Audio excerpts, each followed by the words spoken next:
to the next episode of LT Talks, Localization Talent Talks. Today we're here at Gala in Munich and my guest is Florian Faes. Hi Florian, how are you? Hi, how are you? Fantastic, fantastic. You're used to being on this side of the interview table, so it's a little bit of a change for you. That's right, that's right. I'm here on the other side. Happy to answer questions. Florian, we've been chatting back and forth over various different things, and of course we're connected on LinkedIn. And I see that you didn't study languages. You started off life as an electrical technician. Is that true? That's correct. Yeah, that's so it's a bit of a different route maybe to the industry than others, but it's a fairly common route actually in the country I'm from. I'm from Switzerland. Okay. And we have this old apprenticeship system which kind of spun out of the guild culture like in the medieval times, and I'm not going to go back all there, but so basically after with 16 years of age, like 60% of young people would do an apprenticeship. Okay. And the one that I chose, electrician, is quite a common one. It's kind of it gives you a solid technical background. Okay. And then it takes about 4 years, or used to, maybe now it's a little different. Yeah. And you do like 1 or 2 days of school, and then you go and work in construction site, or like go to people's homes and fix stuff, and then you graduate. And then, there's a bunch of career options open for you afterwards, obviously. Probably more technical, so my route into the language world was a little different. Okay. But you worked as a translator for, financial? Yeah, so mostly financial. So after that, I did travel, like languages, then joined a translation interpretation program at the University of Applied Sciences in Zurich. And then I started out as a translator with a Swiss translation firm called CLS. This was very much focused on banking and finance because it was a spin-off of a Swiss bank. So that took your journey into management, operations management, that's right. Sales? A lot of sales. So there was a brief period between the translator and the sales part, like general management part, where I did operations, but I quickly. We were building up the Asia business, so there was a lot of pressure to do revenue, generate revenue. So I went up into the sales side, general management side. Yeah. Okay, and that took you to Asia.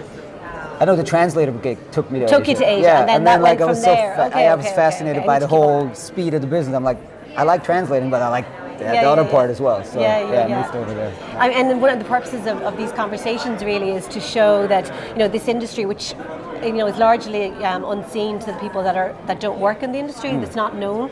But we need more talented people to come in. And so your journey is particularly interesting because you didn't study something related to that. You went off, worked as a translator, brought you to Asia, and then you worked in this operations and sales capacity. Yeah. And now you're heading up, you're co-founder of Slator and managing director of Slator, and that's an amazing journey, and it's gotten such good traction in SlatorCon conferences and everything like that. What was your thoughts to get you to that place? So it was connected to the Asia part, I guess, of my career because my last stage at my previous company, CLS, was in Shanghai. Okay. And before that I was in Hong Kong, and these are places where business is done very, very quickly, very fast-paced. And then I wanted to move back to Switzerland, but I didn't really see myself in a corporate role in a large company. And to kind of preserve that business energy and the buzz that you have in China and Hong Kong, like these places. So I thought probably the only way to preserve that was actually starting your own company, right? Okay. And the language industry is extremely competitive, and I didn't really see myself doing another language service provider. So I was like, well, what's missing? And I thought maybe some business media company was missing, and so we started Slator. Yeah. It's fantastic, and you have so many followers now. What's the current count? Okay. I don't know, I guess, let me show you. The LinkedIn one is good. I think we're like 11,500 there. Okay. We have a newsletter. That's actually, I guess, the metric I like most. So we have a newsletter with more than 10,000 subscribers. Okay. So people give you their email to send them more email, right? Which is a vote of confidence. And we have about 100,000 page views, 120,000 page views a month on the website.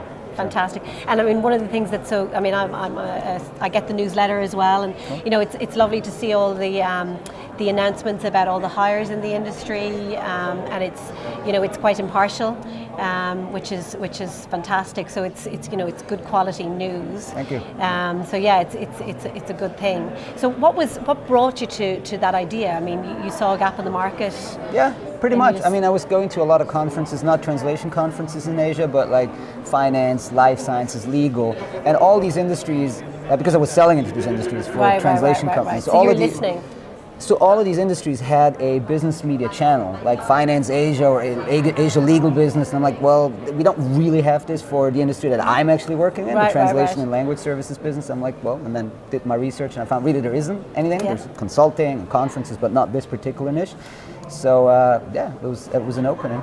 And I've been to a couple of your SlatorCon conferences. They're very good. You always have a focus on mergers and acquisitions, and I guess the industry is very fragmented. What's your opinion on where's it going? What's the future for the industry in terms of M&A? So I think we're going to see those what I call kind of super agencies, like they're maybe top 4, top 5, really putting some distance in. They have a unique setup that allows them to pick up more business. I think the middle is going to have to either follow by M&A, and that's one of the routes they can choose, or get into trouble maybe in the medium to long term.